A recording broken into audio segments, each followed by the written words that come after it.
એક વસ્તુ યાદ રાખજો કે બગીચાની અંદર માળી પાણી છોડને રોજ આપે છે, પણ એ છોડની અંદર ફૂલ ત્યારે જ ખીલે છે જ્યારે એનો યોગ્ય સમય થાય, જ્યારે એને યોગ્ય ઋતુ મળે, જ્યારે યોગ્ય એને વાતાવરણ મળે, ત્યારે જ એની અંદર ફૂલ ખીલે છે, ફળ પાકે છે. બાપ,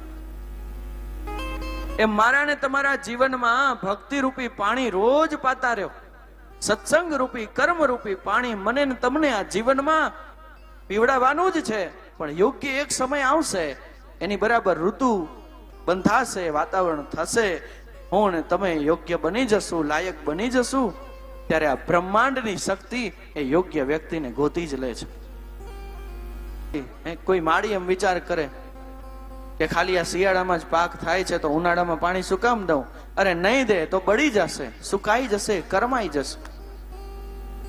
એમ હું ને તમે ખાલી ફળની જ આશા રાખશું કે માત્ર મને જ્યારે ફળ મળશે ને ત્યારે જ હું ભક્તિ કરીશ, ત્યારે જ માળા કરીશ. પણ એના પહેલા જીવનના દરેક દિવસમાં જો આપણે સત્સંગ નહીં કરીએ, આવી કથા નહીં સાંભળીએ, તો આ જીવન સુકાઈ જશે, કરમાઈ જશે, આ ફૂલ ખરી જશે.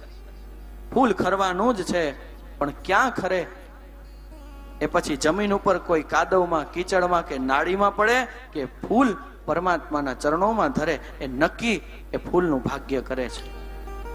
ફૂલ તો એક જ દાળના હોય, પણ એક ફૂલ છે એ ક્યાંક જીવ માટે વપરાય છે, અને એક ફૂલ એ શિવ માટે વપરાય છે. જીવન એવું જ છે, પણ આપણે ક્યાં વપરાવું છે? તમે અયોધ્યામાં રહો કે લંકામાં એ મહત્વનું નથી, પણ તમારું પાત્ર મંથરાનું છે કે વિભીષણનું એ મહત્વનું છે. તમે ક્યાં રહો છો એ જરૂરી નથી. તમે ભલે લંકામાં રહેતા હો, પણ તમારી અંદર વિભીષણ હોય તો તમે ખીલી જશો.